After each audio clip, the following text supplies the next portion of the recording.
While some of the best RPG-focused books are what a lot of people will tell you about, The Lazy Dungeon Master or The Monsters Know What They're Doing are not the subject of this video. No, I think we want to talk about taking lessons from books that aren't even about RPGs and pull lessons we can find in them to help our games. While I'm going to be talking about 3 books today, I think it's important to underline an important implicit lesson. The books I chose are books I've already read and understood.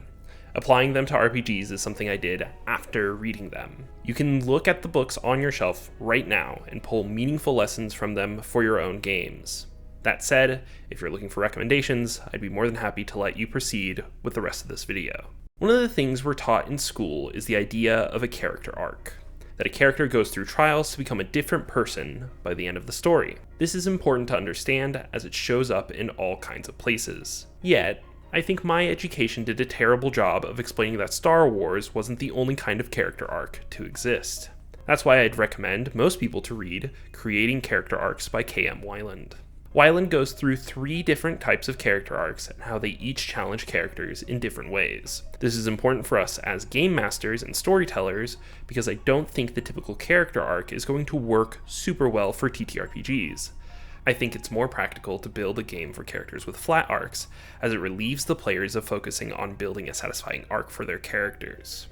It also helps you build NPC stories and use a particular character arc that works best for them. You just end up becoming a lot more versatile and able to make better decisions for every character in the story. Another thing that the book provides is a focus on the characters of the story rather than its world. This is an important focus for us because GMs need to focus on their players and provide them with the best experience possible. I almost always think of my prep as a way to challenge my player characters because of this book. You do start sounding evil by saying things like, how do I make this person question everything about their reality? But when it's something that becomes second nature, you end up with more powerful stories at the table. Stories with personal stakes and more thought-provoking issues. It also means that when we are working on our world, we're thinking about the player characters. The world ends up supporting our goal of meaningfully challenging the player characters instead of focusing on any lore that's been built out. If you're focusing on the player characters, you might have the foresight to have all of the backstories before you start working on the major conflicts of the world, working versions of the character's internal conflict in the external world. Working the character conflict into the world itself helps the story feel more cohesive. This isn't even something you have to make your own setting for. You can easily adjust an existing setting to fit better with what the characters are struggling with internally. The tools the book provides made me a lot more confident about the parts of the character arcs I can control. Being a GM can feel like you're driving a car with no steering wheel, so anything that helps you feel like you have more control helps with making that a less terrifying experience. Your players will also be treated to a set of problems which feel tailored to them, and helps build them up as heroes of the story. By focusing on those character arcs, they will feel like they are the most important characters in the game. One of the best ways you can support your player characters is understanding that, unless that player seems to be building to a more traditional arc, most people create flat characters. Characters that don't need to change or grow over the course of the game, but the world is there to challenge their worldview. I really enjoy flat characters like Goku, Superman, and Ryu from Streets. Yet I think most people believe that these kinds of characters aren't as interesting as their other counterparts, which typically have more internal change. The cool thing about TTRPGs, though, is that most of the games are built around the idea of a character changing the flawed world they're in for the better. Most of the pre-made settings already work this way.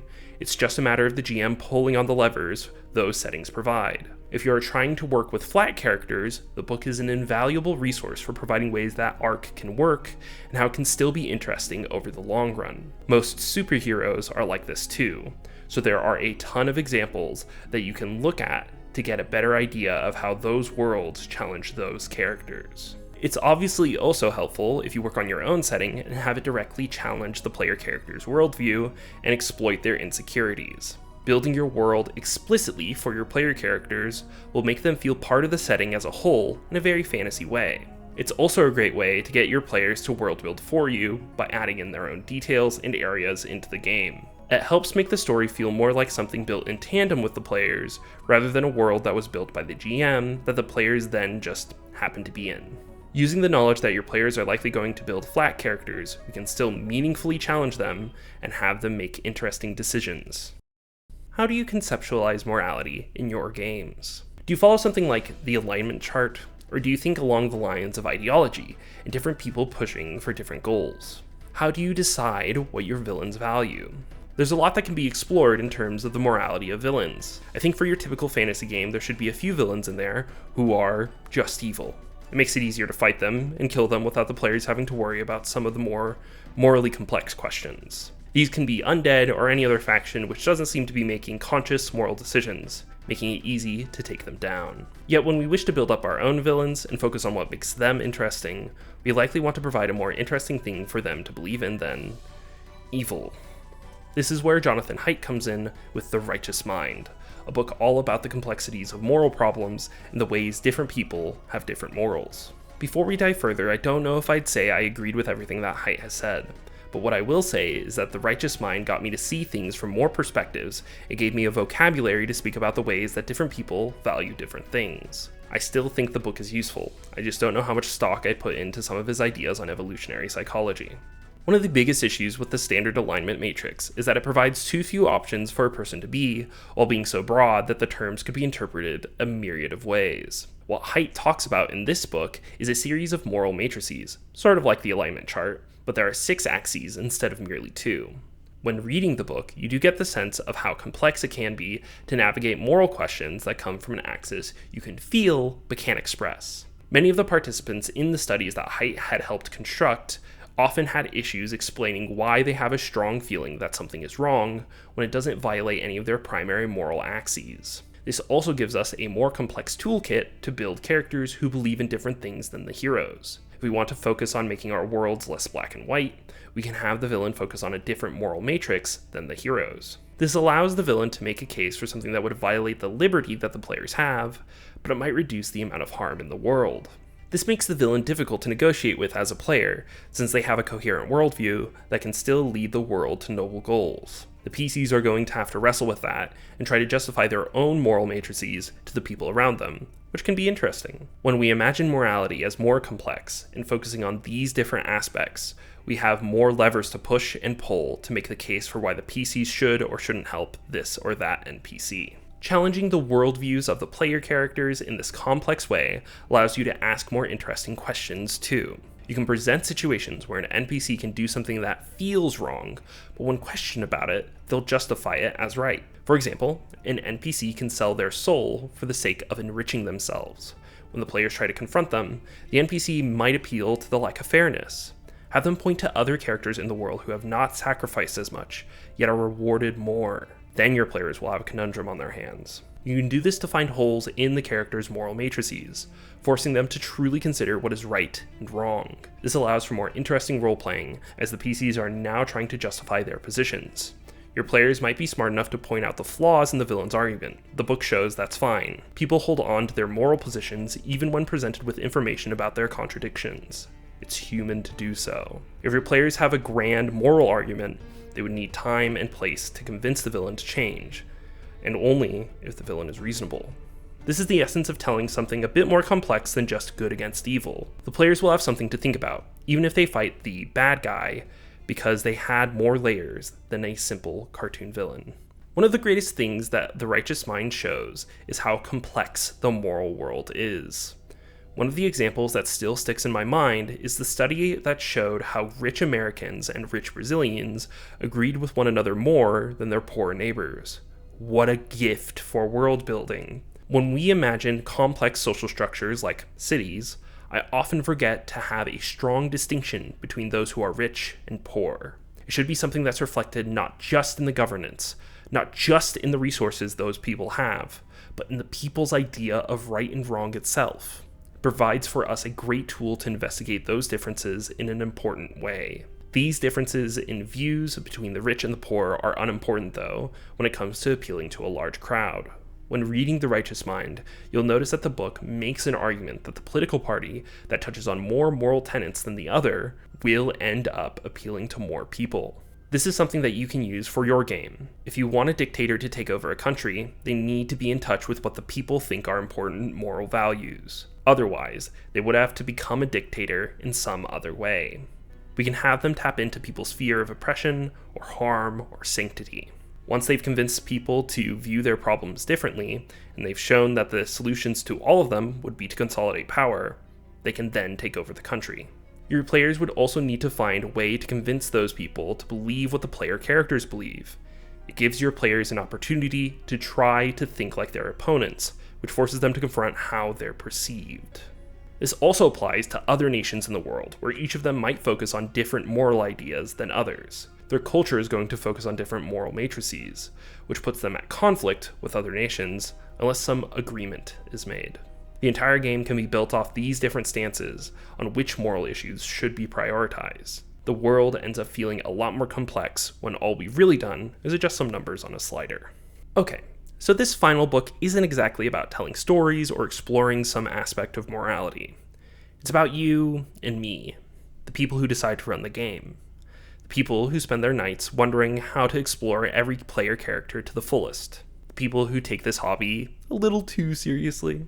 For you and me, this is a creative pursuit, one that fills the mind and the heart, which means it can also be grueling and unrewarding, which is why we need to talk about Look Back by Tatsuki Fujimoto. You may have heard of some of his other work, like Chainsaw Man or Fire Punch, but Look Back is a one-shot made by Fujimoto, which is all about two girls trying to write comics together. Maybe that doesn't sound that interesting to you, maybe it does, but I still recommend reading the comic or watching the film based on it. The film isn't very long and is on Amazon Prime. The story, I think, really captures the artistic cycle. Fujino, our main character, has early promise, but is routinely troubled by Kiyomoto performing better than her. Fujino strives to become better and works much harder to make her drawings come to life. Then, when it's clear she's still doing worse after so much work, she gives up. She stops drawing for a while. It stopped being something fun and became work. Then, she finally meets Kiyomoto, who loves her work, and that's all she needs to get back to drawing. I won't talk about the rest of the story in detail, but I really think it shows that cycle of inspiration, work, despair, and inspiration. Maybe that's not your experience with artistic pursuits, but it sure as hell is mine.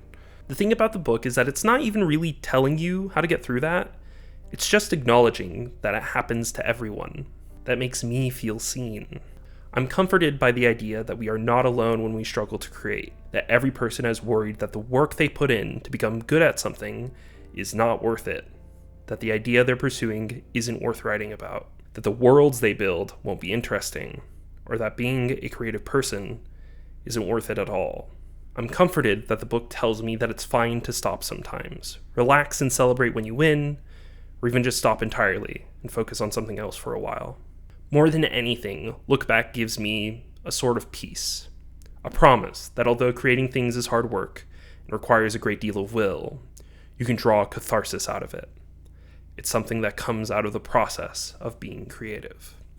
Why is this helpful for people who play TTRPGs? Because playing TTRPGs is a creative endeavor. Working on a backstory is creative writing, so is world building, and role-playing is a performance. These creative pursuits might be just a casual thing for you, which is fair. But if you do take it seriously, if you try to get more out of the medium, I think you end up looking a lot like Fujino. You work really hard for a long time, until you find yourself getting outpaced by other people, or something happens that makes pursuing that creative vision harder. Even the pursuit itself can whittle us down sometimes. The work of trying to make something to the best of your ability is hard and tedious. It requires sacrifice beyond what most people are willing to give. While Look Back doesn't tell you the components of story, nor does it tell you how to play your game or how to imagine characters complexly, it does provide the most important thing in the world for someone in a creative pursuit: reassurance. You might think you don't need that now. You might think you don't have to worry about having ideas for the thing you love, or you don't have to worry about feeling motivated to prepare this week's session. I'm here to tell you that one day will not be like that. One day you will not have the drive to go on with it. Maybe you need a break. Maybe you need to get inspired. Maybe someone has to tell you how much they love what you're doing. And maybe you need a little reassurance that it's normal when you falter. Making things is a lifelong pursuit. What does that look like for you? Let's come back a little bit from that emotional high. There are a lot of great books on telling stories that I do think RPG players should at least think about reading. It becomes a lot easier to improvise storytelling decisions when you study it regularly and think about stories on a deeper level. You need to build up the muscles to see those patterns and pull important lessons from areas that seem completely mundane. You also need the reassurance that creating things is worthwhile, that struggling with that is normal, and that you have the power to push past it. Hopefully some of this video helped convey that idea. Keep on making stuff. It's the only way you'll get better.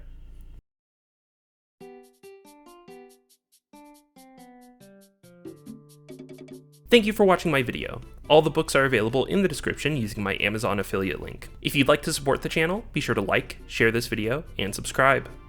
I also have other videos available about other RPG subjects if you'd be interested in them. If you'd like to support me, I have a Patreon available in the description, and you can follow me on Twitter or Blue Sky for future video updates. If you're interested in Lancer, I have a Pay What You Want starter Lancer adventure I wrote with my fiance doing the art. It helps teach the basics of the game and provides pre-generated characters for use. Thank you again, and have a great day.